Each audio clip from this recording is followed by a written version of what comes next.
what that means. No one knows what it means, but it's provocative.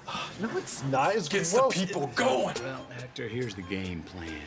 You're gonna bring us 2 absolute martinis. You know how I like them, straight up. And then precisely 7½ minutes after that, you're gonna bring us 2 more. Then 2 more after that every 5 minutes until one of us passes the fuck out.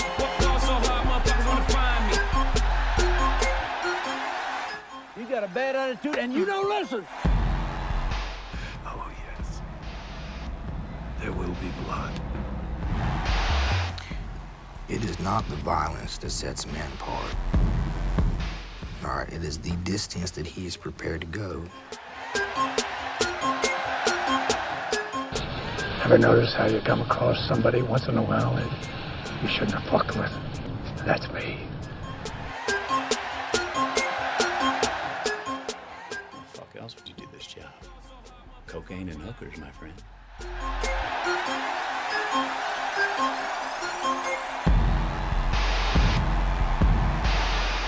Welcome to the Max Ordinate podcast.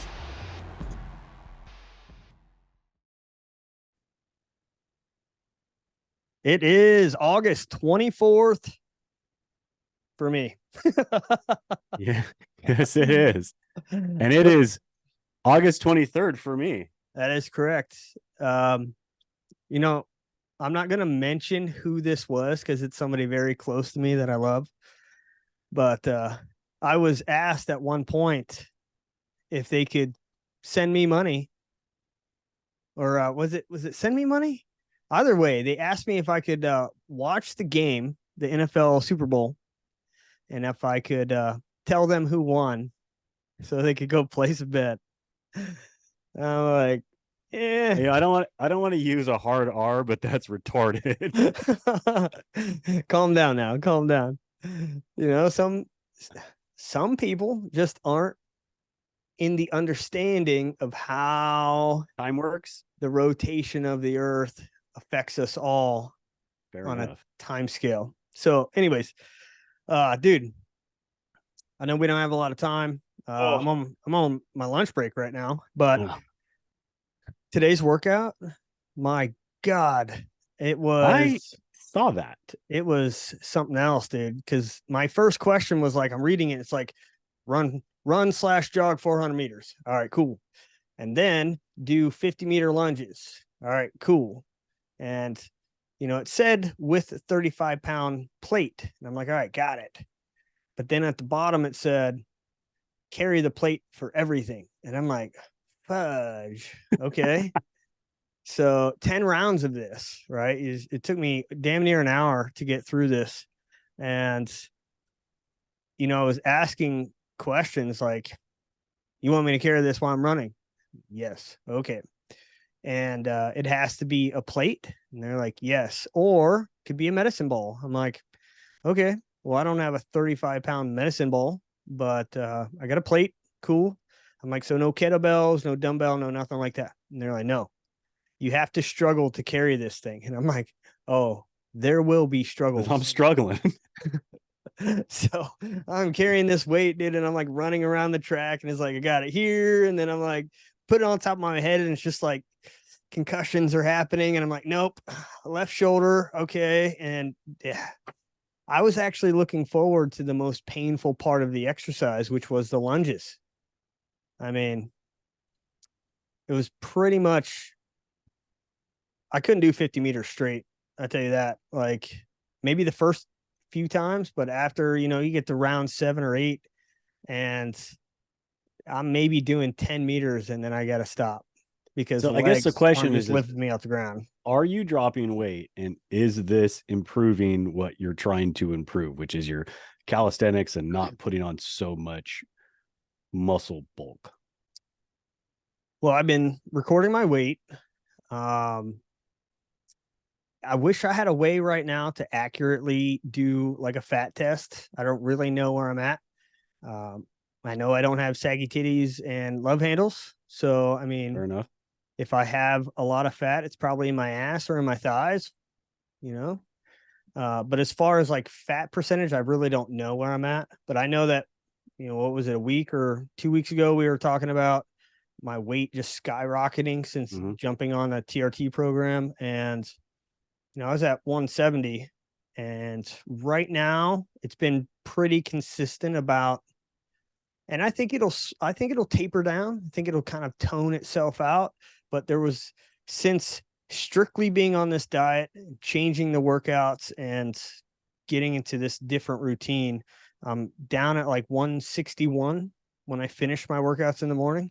Okay, shit. So I've dropped about 9 pounds, and like I said, I think it'll start to taper off. I don't know if it was water weight or what it was, but I think shedding weight from here on until November is going to be a lot slower of a process. But Yeah. we don't have 20 pounds to go anymore. We have like 11. So a lot better as far as energy. Energy levels are extremely high. I feel good, even though the workouts kick my ass. Stretching, stuff like that. I mean, ultimately, one, the goal is to feel good, right? But the ultimate goal behind all of this is extreme performance at the sniper challenge. Yeah. So I guess we won't really know how this whole program worked out until it's over, and we could sit down and talk about how bad or how good it was. But Yes, that will be coming. so for today's topic, keep it simple. We're going to discuss, right? And it's going to be me asking you stuff, and I might say, fuck no, I don't agree with that. Or I might change my opinion, right? Or you might do the same to me. Be like, yeah, I don't know. But as a new shooter, right? Let's start with, you're not new to firearms in general. Maybe you bought a pistol, maybe you bought an AR when fucking AR sales were hot and everybody's buying them because the government's trying to ban them, like whatever your reason is. But now you've gotten into a long range precision rifle. Let's say that your goals are to be a good marksman, improve your, get into hunting, right? Mhm. Eventually get into hunting. And you would like to participate in some local competitions. So that's where you're at right now. Like those are kind of your 3 main goals. You haven't bought a rifle yet, but this is your intent, right? What would you say the order of precedence would be for a individual like that getting into this? Because we see it so many times. I don't know how many times on this show we've discussed my hatred for the Ruger RPR. Mhm. It's appealing because it's fucking cheap.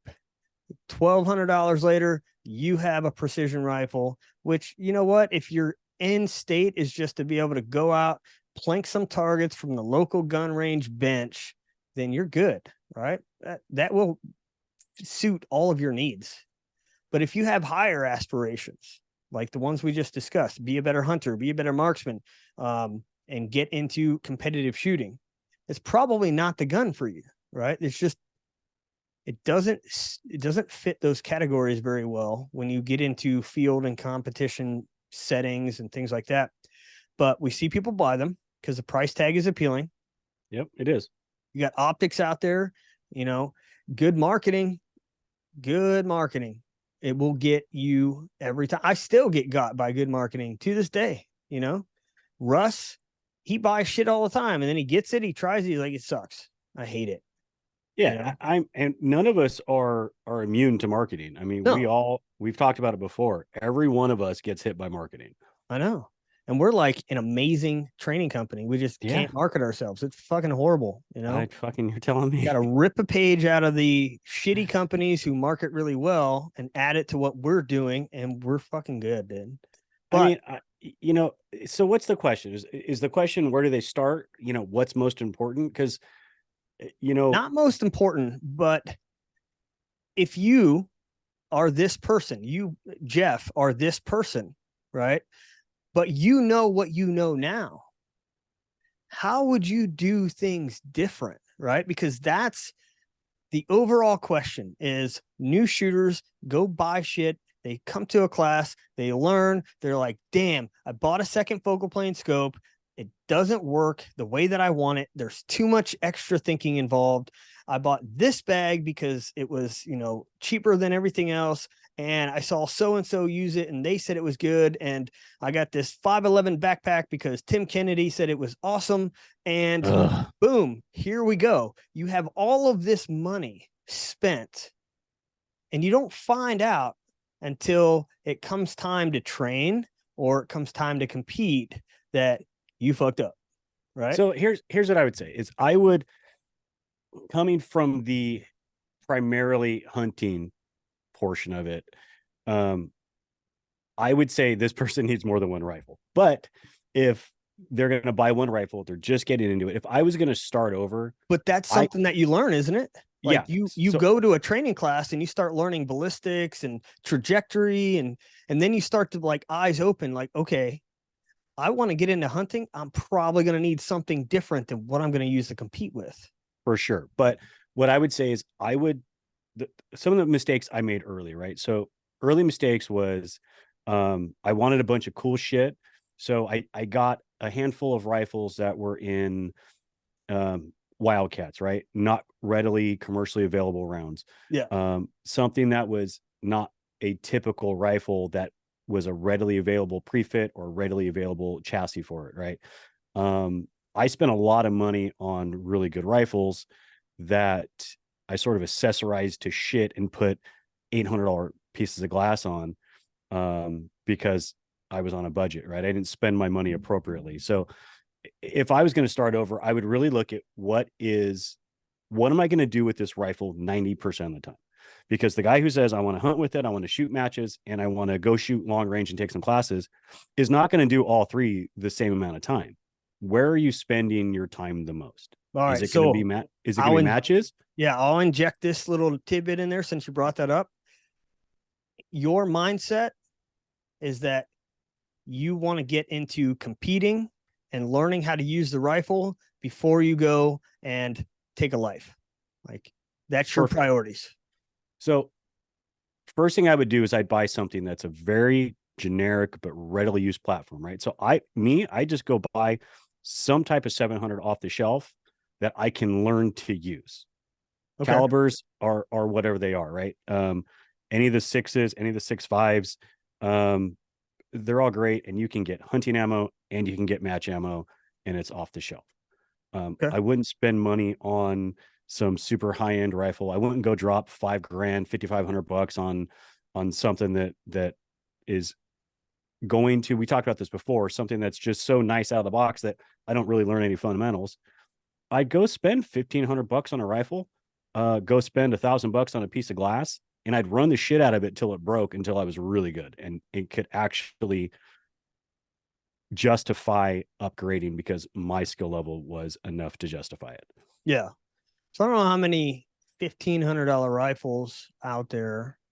I don't even know if you can buy a tuned up Remington 700 for $1,500 these days. Yeah, I think you can. I would say that, well, maybe I'm fucking wrong, but I mean, you're down in that Ruger RPR range right now. What about $2,000? Could you spend $2,000? Because I know there's a lot of rifles out there. Like Masterpiece Arms has a rifle that's in a chassis. You have what is it? Is it Scout Arms out of Idaho or Montana? And then you also have Aero Precision. They came out with that. They came out with their one, yeah. The Solace. But so you have platforms. The footprint of the rifle, is it proprietary? Those are all 700 footprints. Yeah. So then the actions might not be Remington, but they are clones. Yeah. As long as it was something that I could use and upgrade down the road. Yeah. I would want to buy something that I could spin a new barrel on, I could stick it in a new chassis and then run it for a couple of years after I upgrade it. But this guy might also be the guy that wants to get into it and doesn't give a shit, just wants to spend whatever he wants on the nicest stuff. Yeah. You know, everyone's different. I feel like if you are that guy and you don't know what you don't know, there are forums which I would caution using the forums, right? Because the Yeah. forum is just full of people's opinions.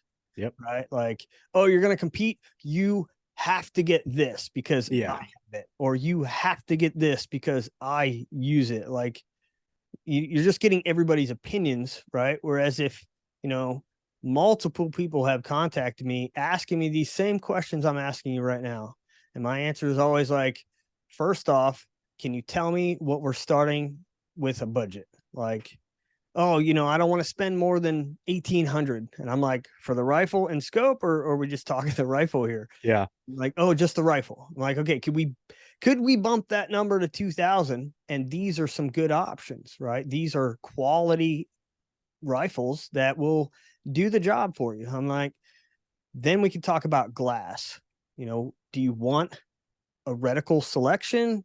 What are we looking at in terms of budget for the glass? There's a whole shebang for talking about glass, right?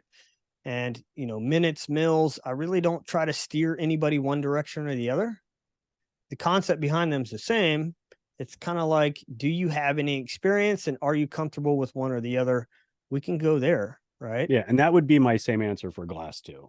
So, another question that I ask is, do you want the ability to upgrade it later or add things later, right? Because here's the deal is, you look at some of these rifles that may be off the shelf. It could be a Remington 700 that has a Grayboe stock or a Manners or Macmillan or whatever it is, right? Maybe the old school Remington 700 Police. Mm-hmm. Can you throw add-ons to it? Not really, right? You'd have to remove the entire stock and either do some heavy modification to it, or you'd have to put a chassis or something else on there, right? So my question is, do you want the ability to add weights, add a plate, like put different things on there? Like, where is your mind frame at in terms of like being able to upgrade this system? Because that could come into play later, is like, did I waste money on a platform I can't upgrade? But I guess I would just say, I would also, how soon do they want to start upgrading it, right? How soon is this new shooter, how much time are they going to spend? I would ask them, look, how much time are you going to dedicate to this, right? Because if I was going to steer a new shooter that was serious about wanting to get into this and spend money on a rifle, and so say they've agreed they're going to spend a couple grand on a piece of glass, a couple grand on a rifle, and they're willing to spend some money up front just to get a nice solid platform to learn on. Yeah. And they want to go out and they want to shoot, and they want to be able to compete, hunt, and shoot long range, but their main goal is to learn. Well, I'm going to tell them to go buy an 18-inch 308 and learn, because that's the platform they're going to learn on. Yeah. So in a year, and they're going to get really fucking good with it. And in a year or 2 years down the road, maybe 6 months down the road, when they do upgrade, they're just going to ditch the whole rifle, or they're going to spend a new barrel on it. And then, holy shit, this game is easy because I've been shooting a 18-inch 308 for the last year. So, yeah, again, we've talked about this before, I shot a 16-inch 308 for years, and that was what I learned on. That was my platform. So, I wasn't handicapping myself by giving myself a bunch of, like an easy rifle to shoot or something really heavy that was, I was shooting a fucking mule for years. So it really just goes back to the new shooter's mindset and what they're looking to get out of it. Yeah. Well, it's easy to get from that new shooter mindset, right? You buy this rifle, it does the job. It's an 18-inch, it's a 308. You got a decent scope on there, right? You're not broke because you bought this gun. You bought it what the intended use was. Yeah. To get better and to learn and to, become a win phenomenon, like all of that. And then you start going to these competitions and you just get slammed. Yeah. And then the ego says, I need a new rifle. I need better stuff. I need better Absolutely. stuff. Right. So I think it's important that not only do you decide what do I want this rifle for, but you got to be able to stick, you got to be able to remember why you went that route, right? Because if it was Yes. just to compete and get better, then we can do that with any rifle. Yeah. But if you start to worry about competing and being in the leaderboard and, you know, climbing that ladder, then there is a limitation to what some of those 308s can do. There is, but I'll also say that I don't know a whole lot of new shooters that that's their goal. And maybe you run into different people, but the new shooters, right? The guys that are new to long range that are wanting to get their first bolt action or wanting to shoot, you know, I want to go shoot out to 1,000 yards. That's the magic number. Those guys aren't there yet. Even if they go out every weekend and shoot their new rifle and they're really good at it and they start getting good at it and they start getting skilled. I don't know any that have gone out and within 6 months want to go compete. Yeah. I think they're still too new. Now you get me a guy that is, you know, he's been hunting for years. He just doesn't really know anything about this, you know, long range, quote unquote stuff and wants to get into that. Maybe that's a different story, right? A guy who's got some time behind a scoped rifle.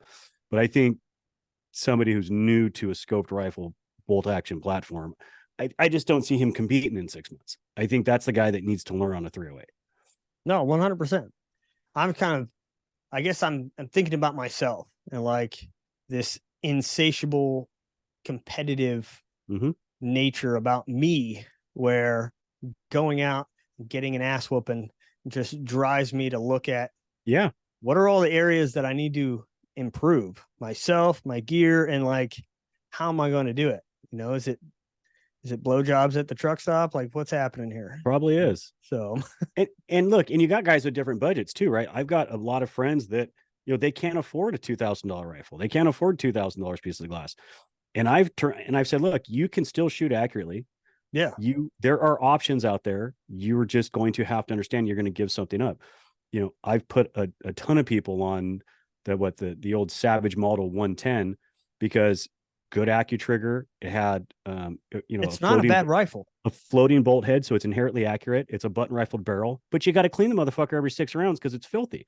But it's still, for a super budget rifle, it's great. It's upgradable. That was one of the comments that one of your employees kind of made me laugh inside a little bit, is when he said, "Hey, I have this rifle. I'm thinking about selling it, and I want to get like a, you know, like an introductory rifle." And I'm like, "All right, cool. Like, talk to me. What are you selling?" He's like, "I got a Savage 110 and 6.5 Creedmoor." I'm like, "That's kind of the introductory rifle. I don't know. I don't understand. How much more introductory do you want to get?" Nothing wrong with that gun. You know, it will do what you want it to do. You know? Like, and they're great. And for years, I hunted with one. I mean, but you're going to give up something when there's no magic rifle out there. The less money you spend, the less rifle you're going to get. You're giving something up somewhere. Yeah. So if you still have a relatively accurate rifle, I know that CZ, the 527, that was a phenomenal rifle. I built a couple of them. Great, accurate little rifles, but you gave up something somewhere. Yeah. Savages, same thing. Another thing I'll tell guys is buy minimal, right? Go take a fucking class. And you know what? Before you go take said class, before you buy everything you think you need, maybe reach out to them and ask, like us, for example, how many different Leupold, Vortex, Night Force scopes that we could be like, you're going to use this one. This is the one that you wanted to try. Here it is. And now you get 2 or 3 days worth of using an optic, which is either going to sell you or you're going to be like, I fucking hate this thing. Can I try something else? It's like, all right, let's try something else, you know?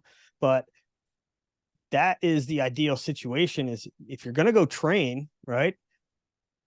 Before you spend $5,000 on every piece of gear that you need, maybe reach out to the people that you're trusting to train you and ask them, what do you think? Right? Because I would say, get a rifle, get a bipod, show the fuck up. Like, Yeah. we That's got it. you. We got you on the scope. We got you on the rear bag. You know, and if you can't get a bipod, don't you worry. We'll hook you up there too, just to see if you like any one of these. Right? I mean, it's insane how much gear we end up accumulating in this business. Yeah, I mean, I can't tell you the amount of times that we've built rifles for people just to come out and try. I mean, you know, take the class first. Yeah. I mean, I there's no other way to say it. You know, if you don't have a rifle, come out, train, we'll find a rifle for you. I mean, we do it all the time. But you know, don't I guess what I'm saying is don't go out and buy a bunch of shit because one of the forums told you needed it. Yeah. Like, you're right. Buy minimal, if anything, and then go take the class and see what you need. You don't need to be set up ready to go the first day of shooting. Like, you got your whole life to figure it out and buy the wrong shit. So going back to the original question, what do you think the order is for Jeff, the new guy getting into long range? Would you say determine what your goals are? Mm-hmm. We got that. We know what we want to do. And then seek out a training course, training company, something like that. And I mean, ultimately, that's where you need to be. You need to learn how to use this properly from somebody who can do that for you, right? And it needs to be down and dirty on the fundamentals. You can talk to them, get their recommendations, ask them what they say. Now you're ready to go buy said rifle. You have information, you've asked your questions, you go buy your rifle, and you either buy the scope or you don't, you use a loaner, like whatever the case is, but you get what you need. Now attend the course. We still together on this? Yeah. Attend the course. You're learning. You're applying all of this information to send rounds downrange and get impacts on targets you didn't think you'd be able to do. Now you're ready, right? You're just smart enough to be dangerous, right? So I would still say, if you're going to go out after the course and you think you're ready to buy said scope or do this upgrade or yada, yada, maybe consult with the guys that just trained you.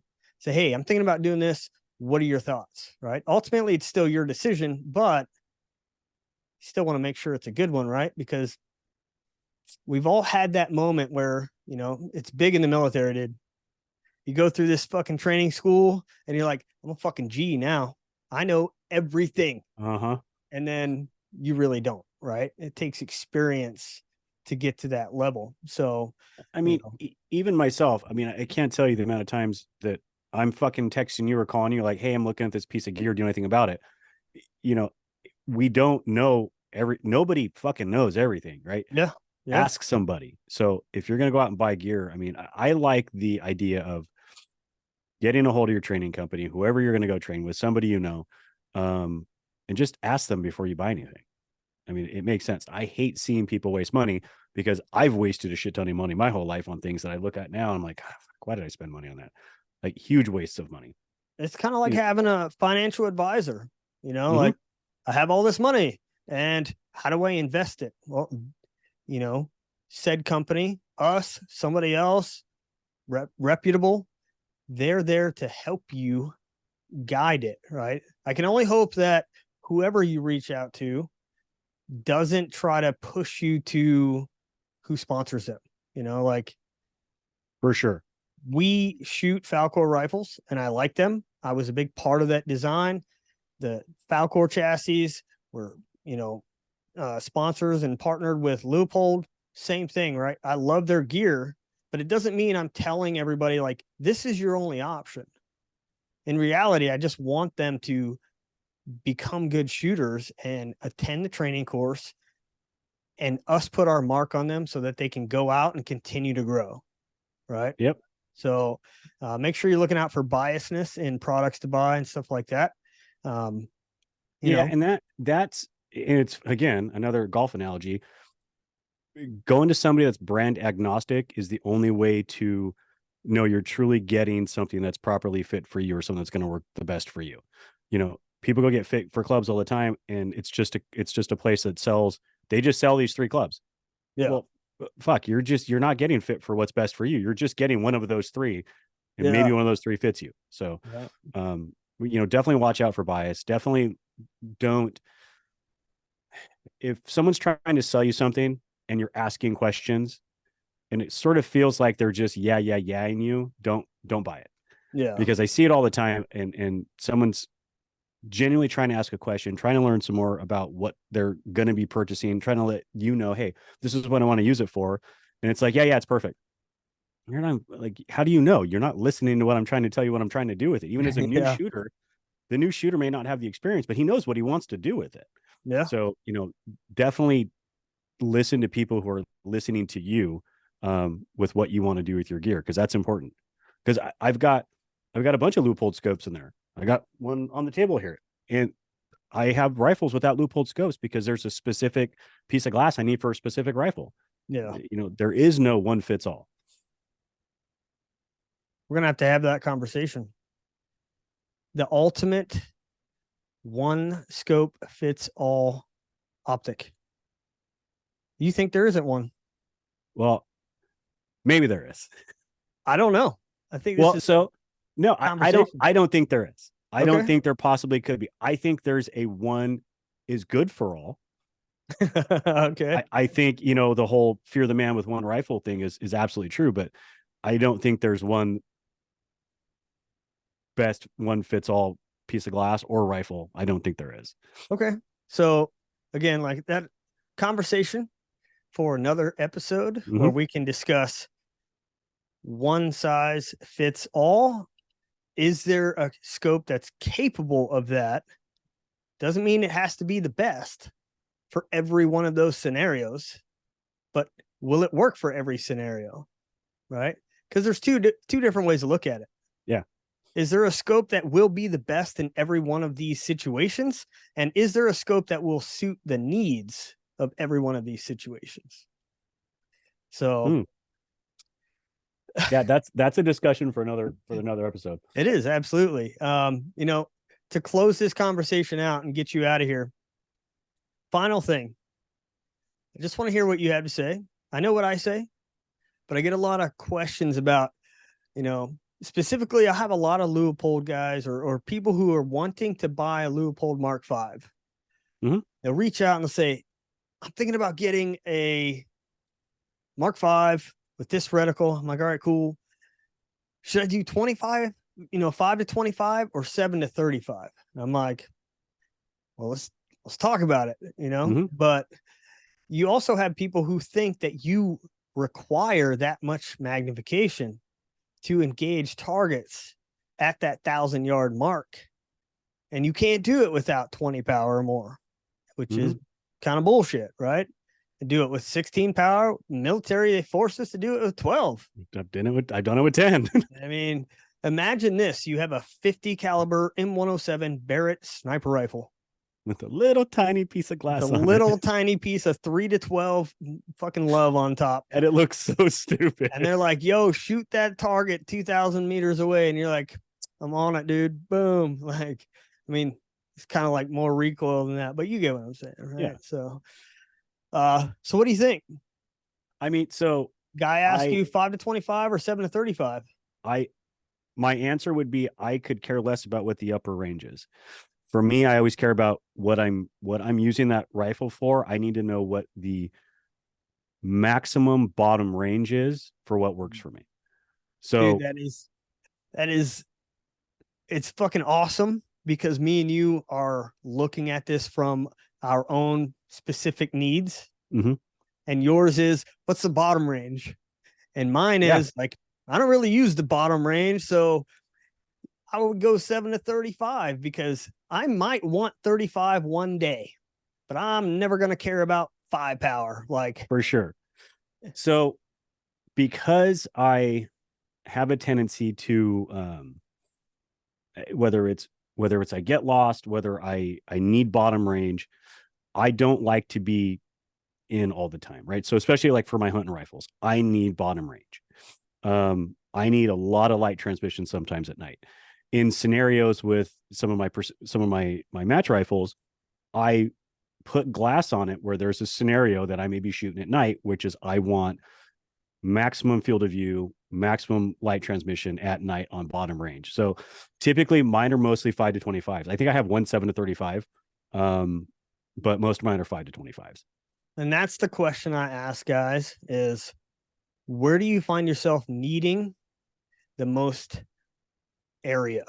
You find yourself, law enforcement area down in that 5 power range, then I think you answered your own question, right? You're a hunter and you need that larger field of view, and you might be on that 5 power setting most of the time, then you've answered your own question, right? You got to look at, where do you see yourself needing majority of your magnification? Yeah. On the competitive side, I rarely find myself off of 20. Like I just set it to 20 and I'm there, So yeah. And so I say that, but this is for my foul core, this is for my match rifle, and it's a 7 to 35. Yeah. This is the only 735 to 35 I have, because it's for a very specific rifle. Yeah. And so for me, I look at it and I'm like, I don't need, 25 would be fine. I could get by with 5 to 25. But at the same time, if I have an option of 5 to 25 or 7 to 35, I might want that 35 one day, whereas I'm not that concerned about the low end of losing that 2 power. So it's awesome that we have differing opinions, but we have reasons to back up why. And that's what people who purchase these things need to understand as well. So absolutely. Awesome, man. Well, I know you got to get going. We've been on here about 30 minutes. I think it was a good episode. We'll jump back on here later and crack out some other stuff. I got some really interesting topics for us to discuss maybe this weekend, but I'll get back at you. Everybody else, thank you listening. You guys have been great. Our numbers are just continuing to grow in terms of our podcast listens, our YouTube views. So they are. Again, thank you guys. Jeff, appreciate your time, man. I'll catch you later. Down below, if you're on YouTube, subscribe And like and do all that stuff. Peace. Peace.